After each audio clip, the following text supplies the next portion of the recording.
we go. Hello and good afternoon, everyone. Thank you for joining us on the second half of our afternoon offerings for Limbag Kamay, the first ever online art fair dedicated to Philippine hand-pulled prints, which is a collaboration between the Association of Pinoy Printmakers, or AP, and Fundacion and of course, Cartelino.com.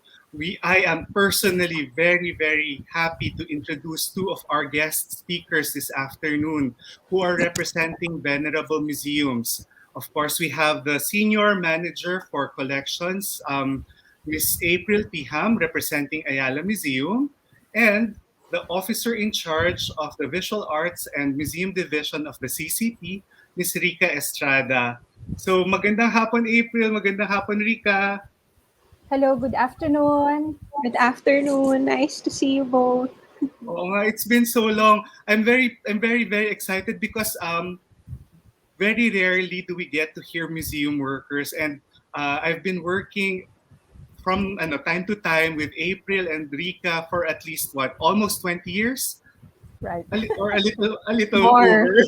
Yeah, so More. I so think more, Ricky. More for yeah, you. tama. For us. More for us. So, this afternoon, magiging packed yung discussion natin with insights into the print collections of the Ayala Museum, the CCP, and Fundacion Sanso. And I'd like to start us off with the CCP, which has a fantastic print collection that I know we don't normally talk about. So, may I ask Rika to take over? Yes, thank you so much, Ricky. So I'd like to introduce this video, but before that, I want to thank the Limbag Kamay team for this such a great project.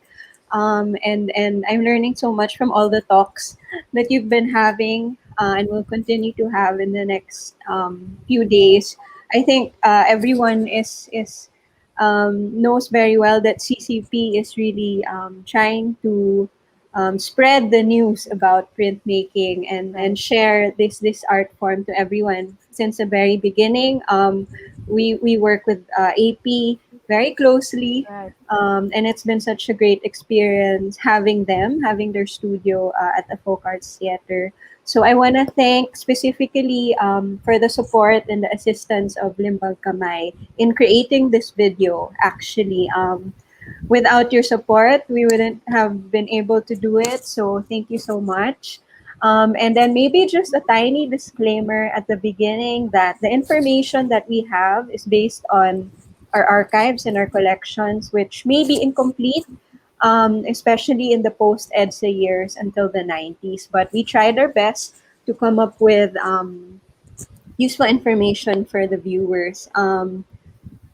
So I think that's about it. Maybe we can watch the video and discuss it after. Thank you. Center of the Philippines presents Bilang, the CCP Fine Print Collection by the Numbers.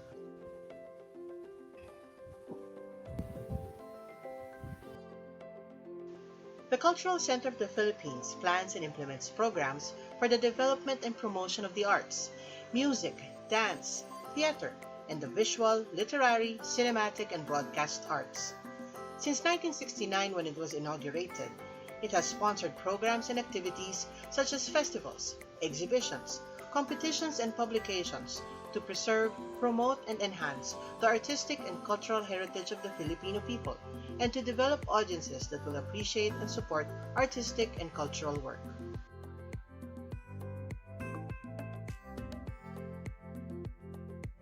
The CCP Visual Arts Collection consists of significant Philippine contemporary artworks with an emphasis on the 70s and 80s.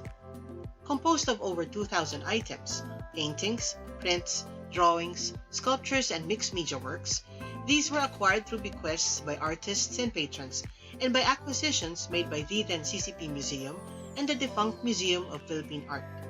It continues to be used for exhibitions, publications, and research.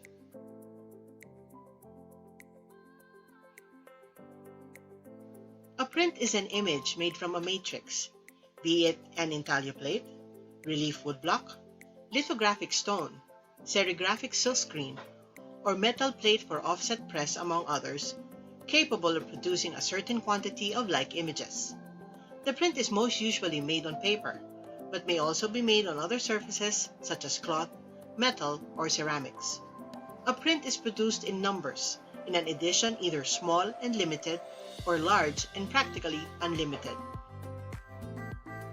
Almost 50% of the CCP Visual Arts collection is composed of fine art prints. Out of 499 artists with works in the CCP Visual Arts collection, 235 of them have artworks that are prints. The artists with the most number of prints in the CCP collection are National Artist Arturo Luz, Virgilio Aviado, Ofelia Gelvizontequi, Rod Paras Perez, and National Artist Ben Cab.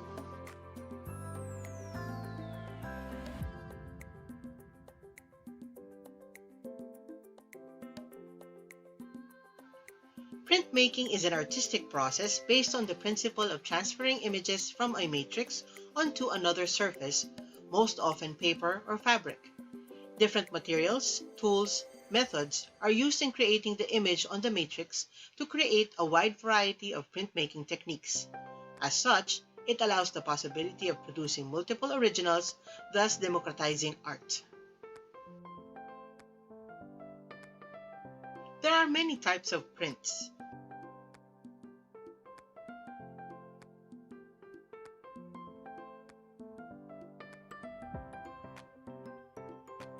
The most common types of prints in the CCP VAC are rubber cuts,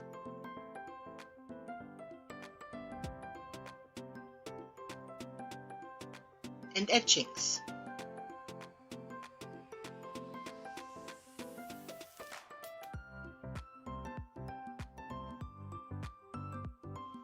The CCP VAC also includes print matrices or plates. A number of materials can be used as a matrix, such as linoleum, rubber, wood, lithographic stones, or plates made of copper, zinc, aluminum, and magnesium.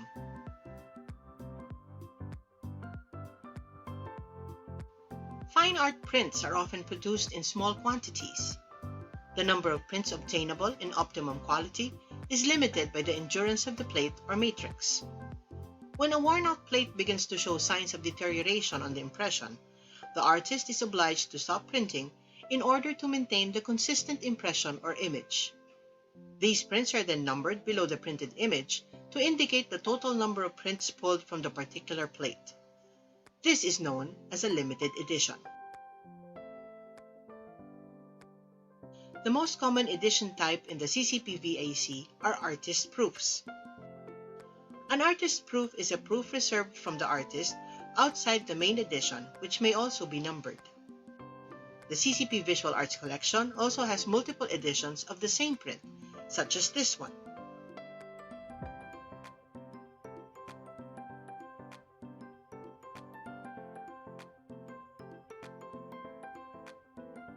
The oldest print in the CCP Visual Arts collection is from 1955.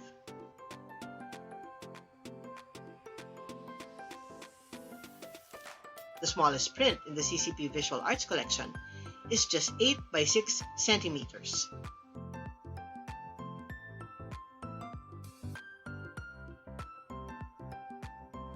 The two biggest prints in the CCP Visual Arts collection are by Ileana Lee and Manuel Soriano.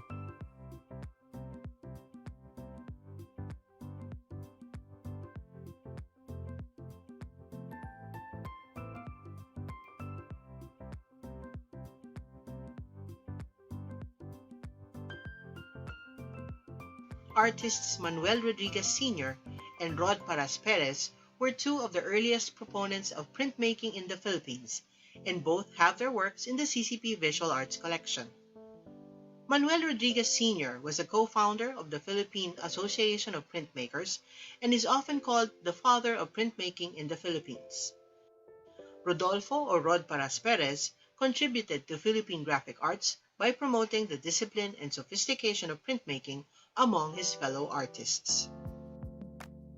Did you know that there are 2 award-winning prints in the CCP Visual Arts collection? Manuel Soriano's Barrio Fiesta was the winner of the Art Association of the Philippines' 26th Grand Award in 1973. The Art Association of the Philippines included the graphic arts in their annual art competition in as early as 1952. Ofelia Gelvizon Tequi's Target won the first prize in the second annual exhibition and competition of the Printmakers Association of the Philippines in 1969. The Printmakers Association of the Philippines had their first annual graphic arts competition and exhibition a year before in 1968. Many renowned Filipino artists experimented with printmaking and continue to make prints today.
A print portfolio is a collection of fine prints done in a limited edition, usually contained in a box for the exclusive distribution as a collection rather than individually. The works may be done by a single artist or a selection of several artists.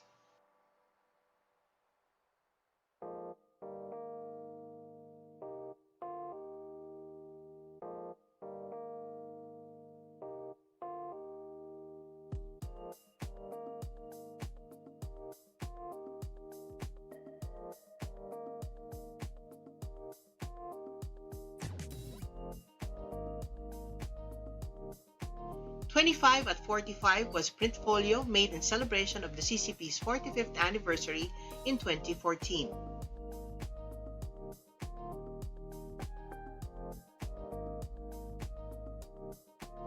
"2030" is the newest Printfolio project of the CCP, made in celebration of its 50th anniversary last 2020.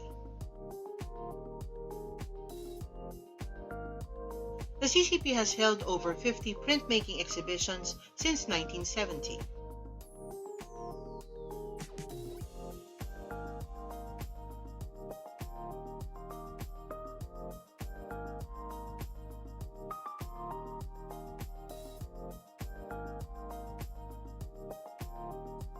Raimundo Albano's Step on the Sand and Make Footprints received an honorable mention in the 9th International Biennial Exhibition of Prints in Tokyo in 1974.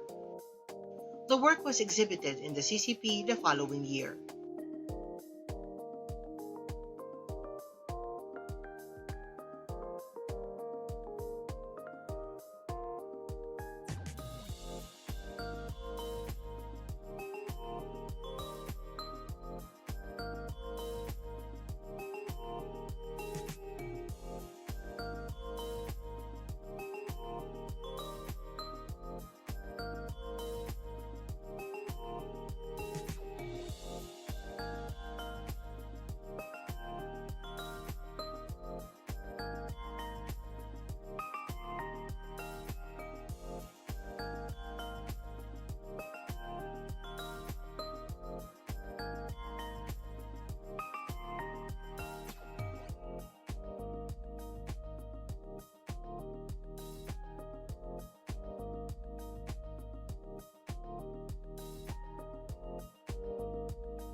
Today, CCP hosts at least one print exhibition every year as part of a partnership with the Association of Pinoy Printmakers, who also donates 36 prints annually for the CCP Visual Arts Collection.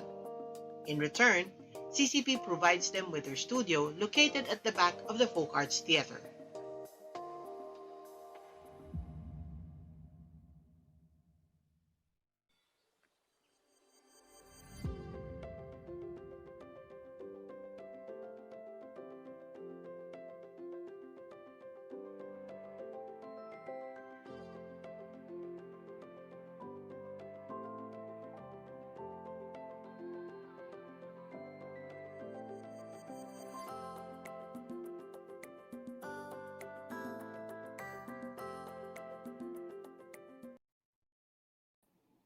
Ayun, aren't we also lucky to be the first to see yung video na bilang which was produced by the CCP to cover the print collection of the CCP. Imagine almost 900 prints in their collection, which shows the breadth and the depth of Philippine printmaking from modern to contemporary. And of course, they also showed how the prints should be handled when they're unframed, if you notice that. And also, I'd like to connect this video with what Dr. Patrick Flores was saying yesterday. So please reserve all your questions. I know you have a lot. Reserve all your questions until my presentation and the presentation of Aprille Tijam are over, and we will have a freewheeling discussion, and then you could ask your questions then. So ako naman ngayon, I'd like to introduce the collection, the print collection of Fundacion Sanso, and I'll ask the help of a back room para may present itong collection natin. So I'm not going to show you the extent of our collection. Rather, I'm going to share with you some insights on a book project that I am making for Fundacion Sanso, which involves the prints of Mr. Juvenal Sanso. Okay, so let's go to the first slide, please.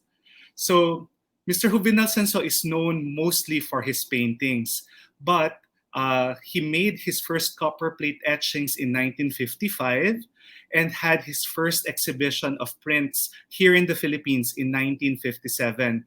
From 1955 to 1968, he created more than 65 etchings. 65 yung number that I have already encountered, but I'm sure there are a few more. And then from 1958 to 1980s, he made at least 16 lithographs, and he made several series of serigraphs in collaboration with Mr. Malang. And then he made folios of colographs from the 1970s to the 1990s. On top of that, he also experimented with xerography and commercial printing, as well as creating camera-less photography through photograms. So he would create patterns or paintings on slides and develop them on photo paper. So all of this are all related to printmaking. So next slide, please. I'd like to focus on the etchings for now. So they were made from 1955 to 1968. We're quite definite about this because he told us that in 1968, he undergone a traumatic incident which stopped him from making copper plate etchings na. So from 1955, we could see the first two etchings that he made, copper plate etchings. And it's the lotus or the flower and chrysanthemum. And you could actually see that his earlier works used the burin or the metal etcher to draw the images directly on the copper plate. And as you would see in the next slides, within the next year, he would go out of his way na from the traditional subject of flowers into different subjects altogether. Like the one on the left, upper portion is the Fine Arts Ball, which is their annual ball at the Beaux-Arts. And then the one on the right is a landscape. Next slide, please. Within that same year, he was able to master the copper plate etching so much that he was able to produce this type of print that you could see different cross-hatching techniques, different lines to create gradations of dark to light. So this is Eve, one of his best prints. And then in 1957, because of his show here in the Philippines, he was able to create these two types, the baklad and the barong-barong, these are things that he would periodically visit, both in printmaking and in his drawings and in his paintings. So we could see the Philippine influence clearly in these two works in 1957. Next slide, please. From 1957 to 1960s, he became very playful. He was enjoying the medium already. Hindi na siya takot mag-explore. And you could see details of the rose on the left and the dragonfly on the right. And you would notice, if you look very closely, that they are his thumb marks. So he was able to play with the medium already, the matrix, so that he could create textures using his own thumbs. Di ba ang galing? Parang naglalaro. So we also have a record of his thumb mark na. And then he would play with colors. So you could see different styles of yung ohas niya. So he would use oil, he would use inks for printing, and he would use pigments. So naglalaro siya. He would be very playful na from here on. Next slide, please. Until he would master yung technique ng paglalaro na using rosin and chemicals alongside yung draftsmanship niya to create masterpieces like this shipwreck, which I find very moving. Next slide, please. And then you would notice he would be able to create organic effects. Hindi na gumagamit ng lines at all. But he would use, he would manipulate acids and rosins and other chemicals to create all of these organic effects, which you cannot make with a steel or metal brush or metal tool. So dito ang lambot-lambot na ng works. And then mapagsasama niya yung hard and yung soft in Port Modern, like this one. You would notice the sky is actually made of tiny dots that are not made from metal tools anymore. But he would use the lines for the metal seascapes and landscapes and cityscapes. Yan. Next slide. Yun, I wanted to focus on this. On the left, you would see Mr. Sanso in 1953 making a fresco of Judas in Paris. And he would revisit this in 1956 in an etching.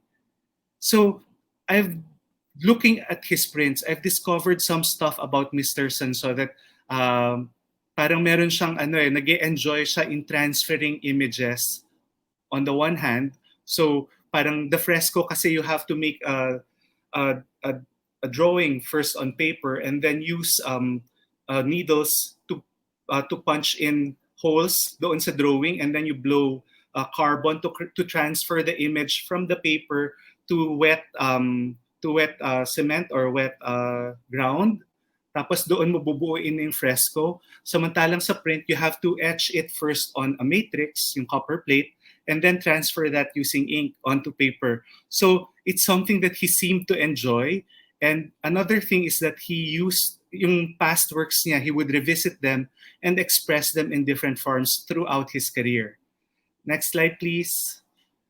So yung transferring ng images na yon is also seen in other works such as yung kanyang set design for opera and also his textile design. Sa textile design, you would actually see that he used real flowers to create the patterns on his textile design. Whereas dun sa scenography niya, dun sa kanyang set design, he would draw a line drawing on tracing paper, on wax paper, and then he would cover it in chalk and then press it against black paper and then make color studies of that para efficient yung paggawa ng different images.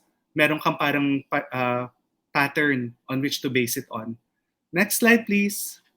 So here at the Fundacion Sanso, we don't only have yung prints. We also have some of the copper plate matrices as well as yung stages going to the final print. So you're looking at a former exhibition that we laid out here.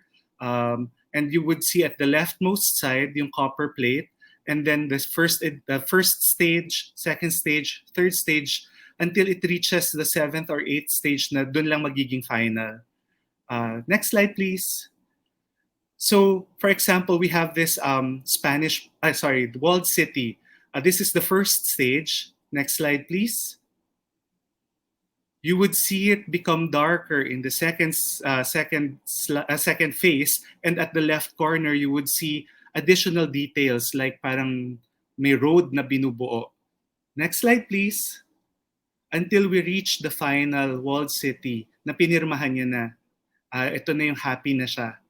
Okay, next slide. So, aside from that, we also have his archives, which makes it a very rich topic. So, meron kami nung notebook that he has where he noted down yung etchings that he made. So, he dated them, andun yung maliit na drawing if you'd notice. Tapos yung iba-ibang titles kasi depending on where he was, whether it's a English-speaking country or a French-speaking country, he would give a title to it. And then he also noted which edition went to whom. So we could see yung mga collectors niya dito, and you would notice number 8/25 napunta sa CCP yung 1973. Noong 1973 yung isa na to. Okay. Next slide please.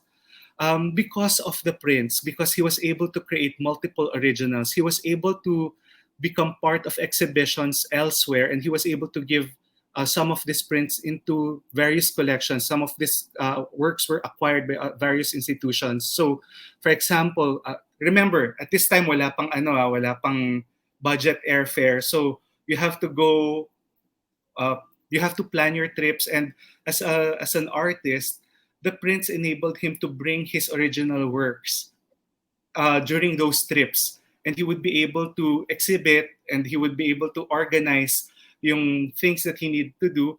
And because of this, if you look closely, so meron he's collected in the Modern Art Museum of Paris. Next slide. Next slide, please. In the Syracuse University Art Museum. Next slide, please. In the Yale University Art Gallery. Next slide, please. And then the National Art Gallery. Na meron siyang 8 doon. Brooklyn Art Museum. Next slide. The Met. And next slide, please. Yeah, National Gallery of Art in the US. So, among the early Filipino artists, isa siya sa pinaka-collected because of his prints then. So, ang laking bagay nun sa pagbuo nung body of work niya, and yung credibility din niya nabubuo because of it. Next slide, please. I'm going to briefly look into the lithographs and serigraphs from 1958 to 1980. So, at the right, we see the Black Bouquet, which was originally a subject he dealt with in painting, but was able to transfer into printing as well. So, next slide, please. Ito nakakatuwa. This is a 1972 lithograph called Fat Cat. Nakakatuwa kasi he was able to put color in lithographs na. Next slide, please. And this is Precarious Balance, also a lithograph. Next slide. Makikita natin sa next slide yung how he would play with colors, color variation using the same matrix. And next slide, please.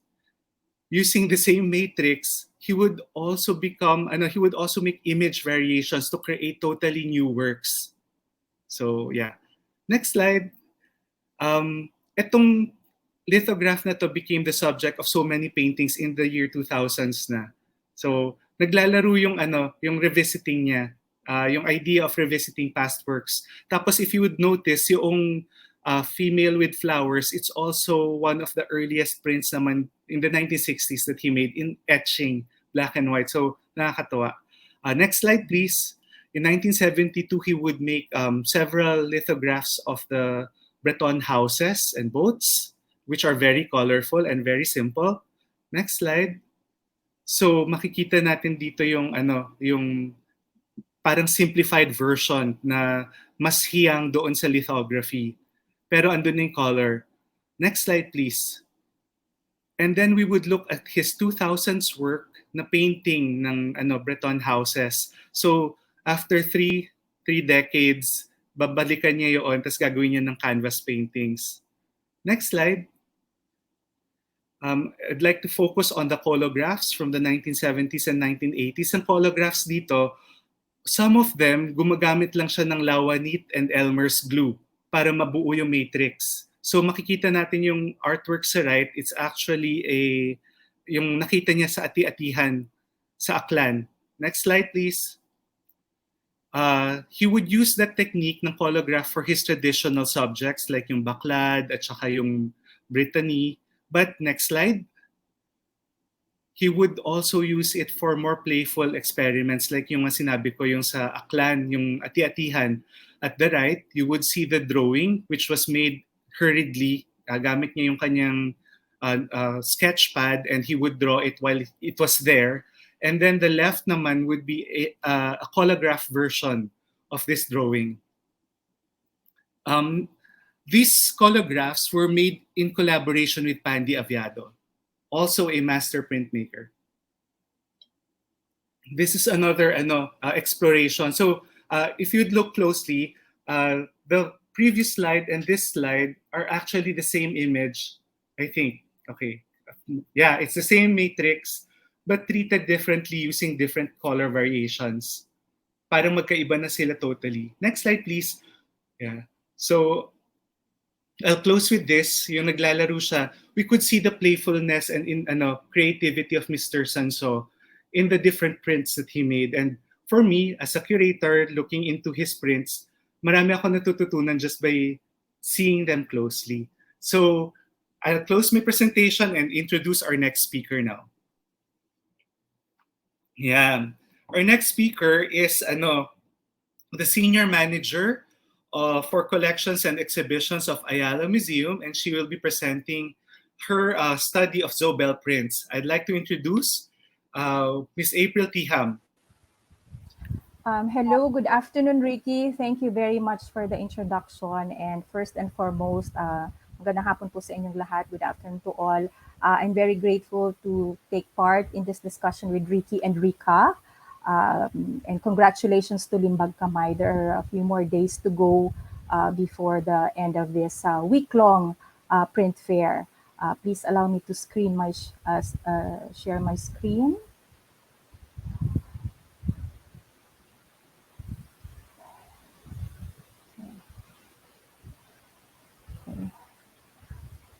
I hope you can now see my screen.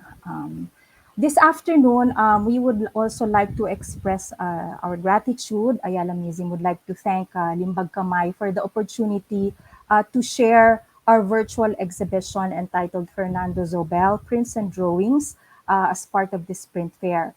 This was launched in August as part of Ayala Museum's 97th birthday celebration of Fernando Zobel. And you can check out our social media pages and Ayala Museum's website. The link is available there. I would like to invite everyone to take a look.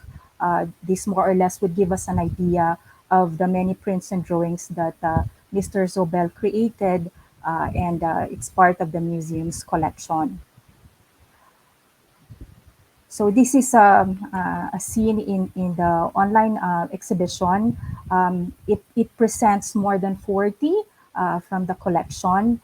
And just a brief description of the exhibition in the words of the curator of the show, Dita Samson, and I quote, it is an exhibition of selected drawings and paintings from the collections of Ayala Museum and Ayala Corporation that illustrates how these works on paper are steps toward or are variations or permutations of Zobel's larger works on canvas. However, several of these graphic works are simple, direct, and spontaneous expressions of the joy of seeing bold black lines against a white field or putting pencil, ink, or metal or stone plate on paper, all of which were born of the artist's imagination and passion for history, literature, and fine books, end quote. As many of you would know, Mr. Fernando Zobel is popularly known as a painter of abstract art.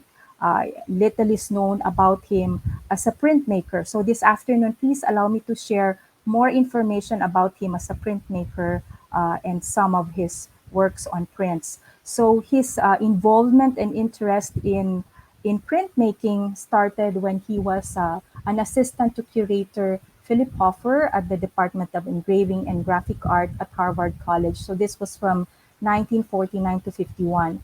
While there, he cataloged the collection, he organized exhibitions, and at the same time, he experimented with engraving techniques, and this include etching, lithography, dry point, boxwood engraving, and xylography.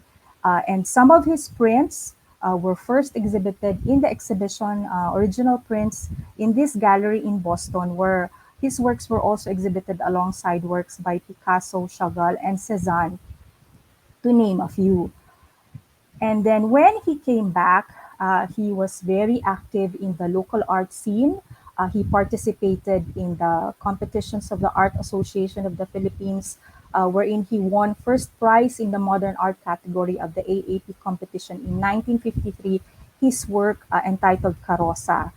This painting is now part of the Ateneo Art Gallery collection. And also during this time, he served one time as president of the Art Association of the Philippines in 1954. And he also exhibited a series of exhibitions at the Philippine Art Gallery. This is the first commercial art gallery in the country. It was established in 1950, if I'm not mistaken. And towards the end of 1954, he was awarded with an art residency in graphic art at the Rhode Island School of Design until 1955. This is also the time where he was able to see a show, an exhibition of Mark Rothko traveling from Chicago, which in many of our readings, it says that it influenced his painting style in the years to come. And then back in Manila, at the Ateneo de Manila University, he taught art appreciation from 1956 to 61. In the course, in the curriculum, there's a section there that gives emphasis on art appreciation of prints. So he discussed the materials, the different styles to include the woodcut, engraving, lithography, and etching. So he was impressing upon the students before how to appreciate prints. Of course, apart from painting, painting was also a part of that curriculum. And his generosity in sharing information about art was not limited to the classroom, because towards end of the 50s, he donated artworks to the Ateneo, which became the core of the Ateneo Art Gallery. So part of this set of artworks included prints by Fernando Zobel and also prints by other artists, both local. So as you can see in this slide, he donated prints by his contemporaries in the 50s, Manuel Rodriguez Sr., considered the father of Philippine printmaking, Florencio Concepcion, Dr. Rod Paras Perez, Juvenal Sanso, and Sinon Rivera. And he also donated works by foreign artists such as Picasso, Colvitz, Bernard Childs, Antonio Lorenzo de la Croix, and Anthony Gross. So I see this as his effort for students to really have a direct interaction with artwork, so not just in the classroom wherein he discusses or describes the many details about printmaking. And little is known about uh, this donation, which I only discovered in 2019, that Mr. Zobel also donated prints, his prints and prints by other artists to the British Museum's Prints and Drawings Department. So I had the opportunity to catalog this in 2020 with the support of the British Council Connections through Culture program, and I was able to catalog more than 90 artworks of Mr. Zobel and artworks of those he donated to the British Museum. So this is just an example, a few of the prints that he donated. I selected this to present to all of you this afternoon because there are editions also that are represented in the Ayala Museum and Ayala Corporation collection. So Diagonal Deportiva is a portfolio composed of 7 prints. This is an etching. And the middle one, the Mariveles Nocturna, is also an etching, while the Paisahilo is a color stencil print. And unfortunately, I will not be able to share images of the works by the other artists because they're copyrighted, and they have not given me yet permission to use the images. So here is just a listing of the different artists whose works on prints and drawings he donated to the British Museum. And if you will notice, there are two names here that whose works were also donated to the Ateneo Art Gallery. That's Antonio Lorenzo and Anthony Gross. And most of them are Spanish artists who were contemporaries of Zobel in the 90s and 50s. And they are also represented in the Museo de Arte Abstracto Español in Cuenca in Spain. And they were also, some of them were also his friends and collaborators when they established and opened the Museo de Arte Abstracto Español in 1966. So they're considered some of the great Spanish abstract artists of their time. And at Ayala Museum, we are custodian of around 70 of his works, of Mr. Zobel's prints. These are from the Ayala Museum and Ayala Corporation collection. So you can see the two prints that are also, edition was also donated to the British Museum. And apart from the Fernando Zobel prints, we are also custodian of more than 100 prints from the Ayala Corporation and the Bank of the Philippine Islands. These prints are composed of different kinds, lithographs, etchings, serigraph. There are some 19th century Philippine maps, prints by Justiniano Asuncion, Father Manuel Blanco's prints. And hopefully we are working on creating a database that will enable us to share it to the public. So hopefully we'll make the announcement soon so that all of those who would be interested to study more about the prints of Mr. Fernando Zobel and the rest of the prints that are in our care, you will be able to have access to all of these. But in the meantime, I would like again to invite everyone to please try to take a look and view our online exhibition, the Fernando Zobel Prints and Drawings. Again, it will be on view until November 28th. And thank you and congratulations to Limbag Kamay Contemporary Print Fair. Thank you very much. Thank you so much, April. That is so exciting. So we're calling back Rica and now we're all here. We could all talk about our collections. Siguro, first of all, sobrang exciting nung ginagawa niyo sa Ayala Museum, April, looking into researching into the British Right, Museum for right. Fernando Zobel's prints. And then Rica has 900 prints in the collection, which covers the entire 1950s to now na prints ng Philippines. So, siguro I'll leave it to you muna. Magkwento muna kayo. Would you like to share anything special about your collections on top of what you've already shared? Let's start with Rika and then April.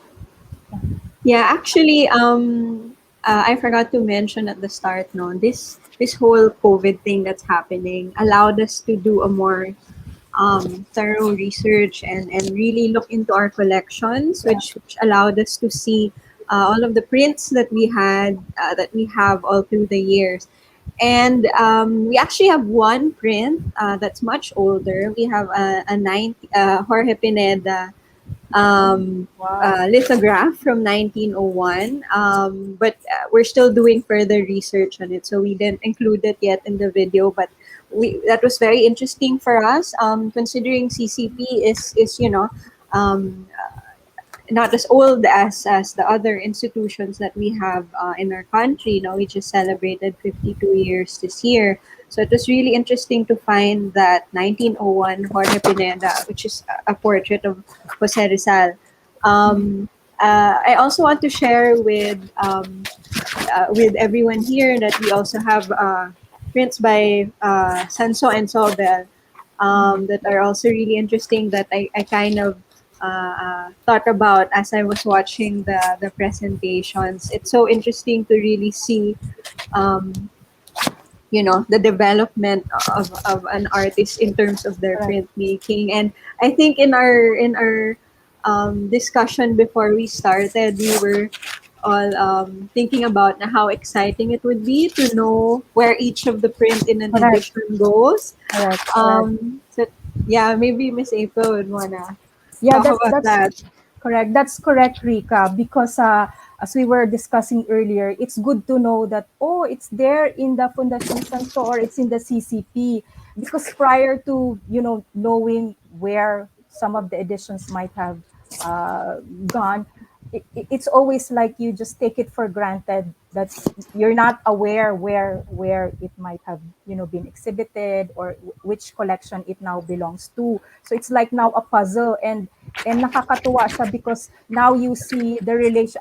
Well, we know that some artists are friends, but again, the prints that they have done and the prints that they have acquired and donated, like si Mr. Zobel donated, I think, most of the Sanso to the Ateneo. These are early works.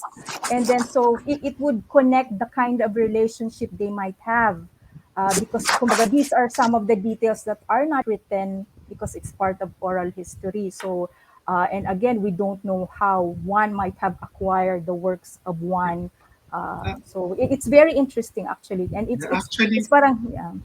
on that thread, April, we have the notebook na of Mr. Sanso which says Mr. Zobel purchased this particular edition of this particular print. And you are right.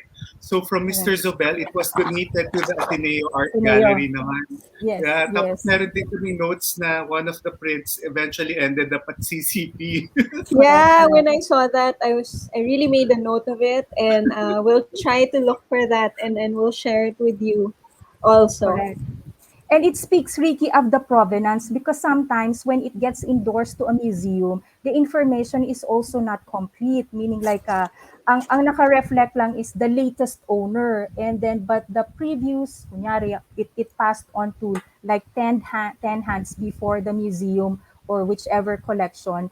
It's not listed down. Either the previous owner would not want to be known for privacy purposes, or it's just not known, and then nobody kumbaga took the extra effort to really kind of research. And but unfortunately, as we were also discussing earlier, some of those art critics and experts whom we could have asked more about, like in relation to Fernando Zobel, have passed on. So it's a kumbaga parang sayang. But then again, we have naman some of the written materials. But in the case of Fernando Zobel, it's also not complete because again, he's also not known as a printmaker. So when you think of Zobel, it's always his paintings kaagad.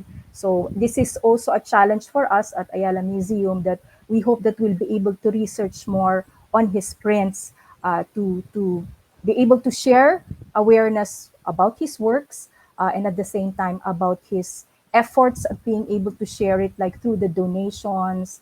And it's very interesting to know that when he taught at Ateneo, it was a section of the curriculum, because kung hindi yun importante siguro sa kanya, he could have just heavily discussed paintings, kasi painting alone, diba, discussion of painting is already very extensive, and then plus donating prints to Ateneo and then to the British Museum. So for me and for us at ALZM, it's very exciting because we would want to discover more. So kumbaga, these are just baby steps right now. So any information is welcome. And at the same time, when we make our collection available online, so hopefully there will be more researches from students later on.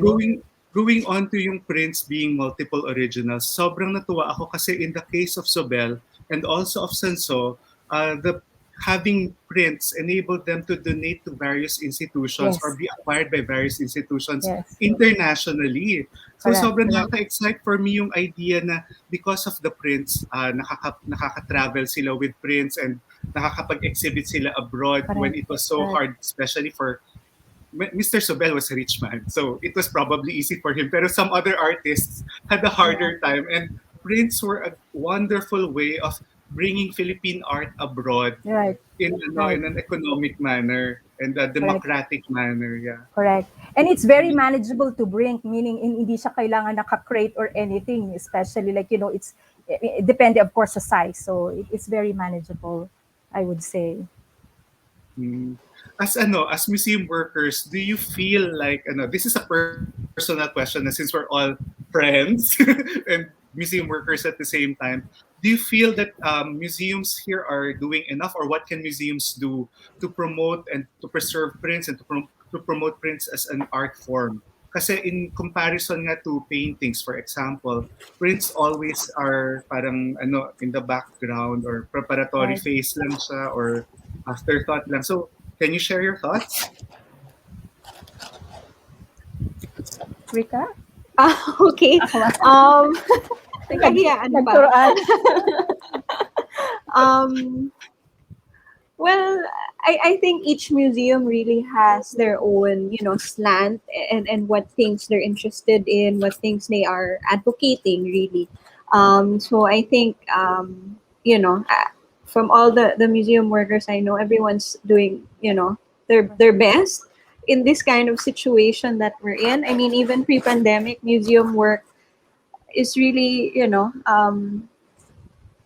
it's a very interesting but also very challenging job. And maybe towards what Miss April said earlier, I really encourage students and those interested in museum work to really look into it, and maybe you can, help, create this new research and find, these gaps in information that we have. So I think that would be such a great opportunity, and especially here in the Philippines, no, with such a long history of printmaking. Uh, Totally Miss agree, April? Rica. Yeah, totally agree. And I think as museum workers then and our respective museums have adjusted to the times. I mean, this is a classic case itong pandemic time na we thought when we started with the lockdown in March, 2 weeks lang, and yet it extended to 2 years, diba? So, I mean, everybody kind of adopted that we had to go online. We were prompted to go online, most of us. And yun nga nasabi mo earlier, Rica, that we had to revisit, I mean, what we have in our collection, what we have in our past exhibitions. So that was also an inspiration for us to put in our different online platforms our past exhibitions, like what we're doing for the Fernando Zobel prints. Because if most of our, I mean, the our audience, were not able to go and see it when we were still open because the museum is still closed, at least it can, reach more audience online. And at the same time, kumbaga, it's still continuing our mission to be able to reach out, to provide learning programs, education programs, using our materials, meaning our exhibitions and our collection. So I think we've all adjusted to and adapted to the times then. So, and ako, I'm just very happy that there are so many of us museum workers, as you have said, Ricky, that we've known each other for more than 20 years, that we are continuing, kumbaga, our passion to work in our respective museums, because it's one way for us to promote, Philippine arts and culture, and at the same time encourage creative processes, and at the same time, encourage more information through researches, so that it's not just our task to provide the information, but there will be some sort of a dialogue between our audience, uh, within the museum staff itself. There's ongoing dialogue, and then exchanges between other museum colleagues, and like this kind of platform. So ako, I appreciate that. Ako, I'd like to laud what CCP has done.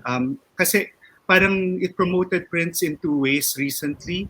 Yung 2030 folio, which is an impressive folio of masters and emerging contemporary printmakers na magaling talaga. And Right. of course, itong bilang, which for me is so important, I did not have an idea that CCP had 900 prints in its Yes. collection.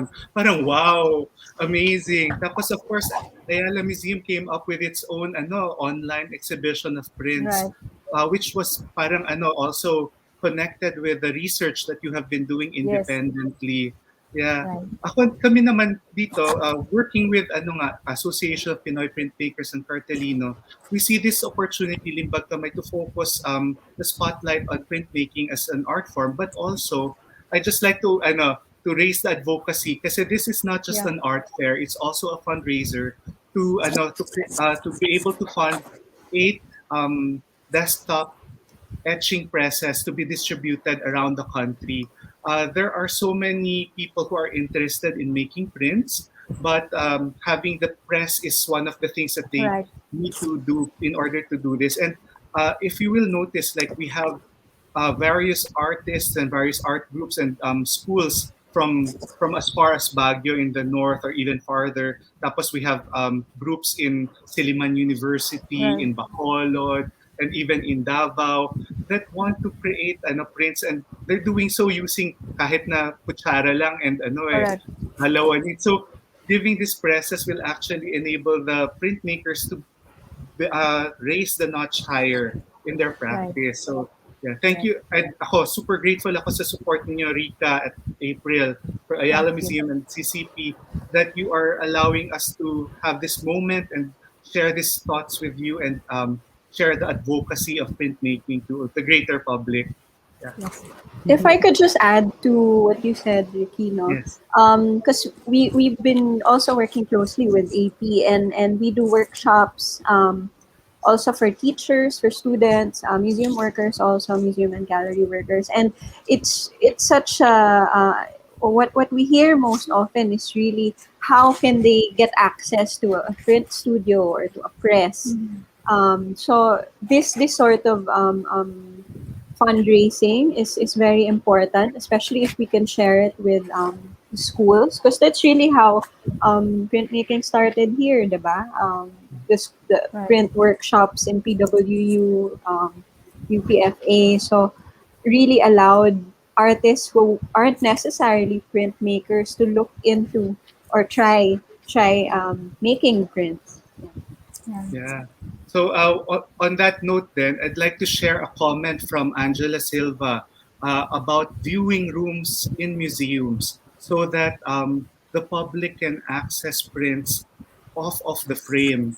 I think, Angela, not all the museums can do that because some of the museums here only get donated prints. However, here at Fundacion, and so we will consider that very seriously, given that we have the matrices and some of the prints here. So thank you for Yeah. that wonderful suggestion.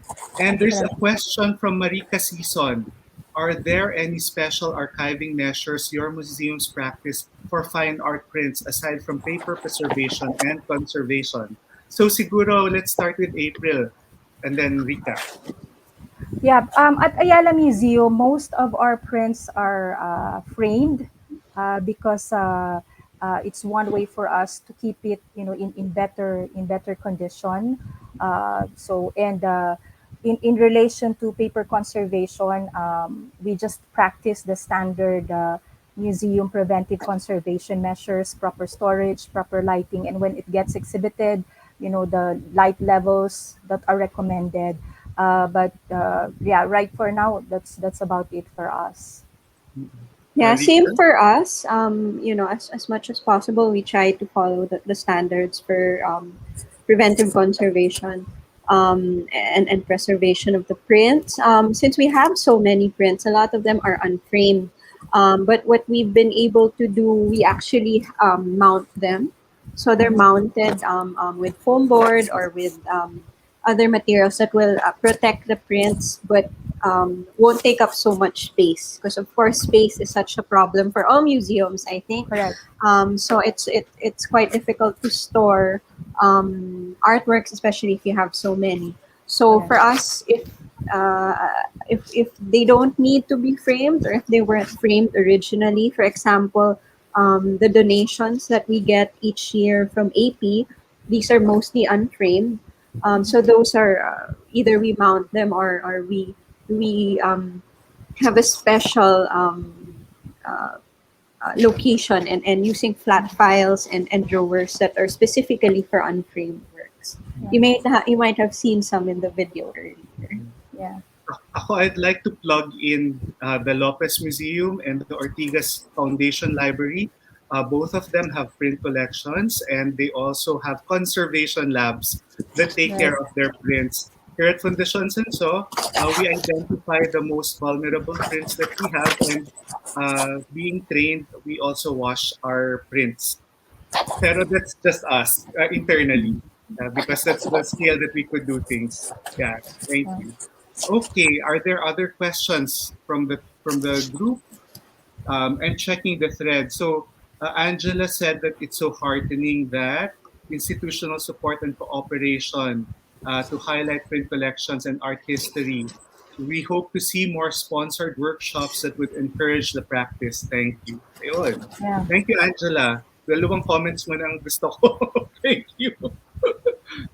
Anything else? So yeah, I guess we're about to wrap up na rin. Would you like to wrap up, plug in any upcoming activities?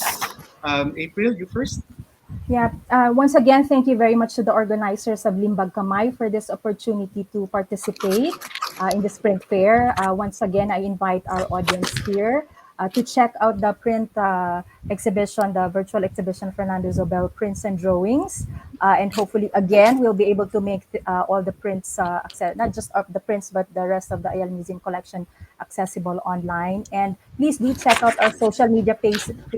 We've been offering online programs, especially for teachers. We have different online learning tools and kits that my colleagues have prepared. So I'm sure our teachers who have been working so hard, and the parents as well, who have been working so hard online with their children with online homeschooling.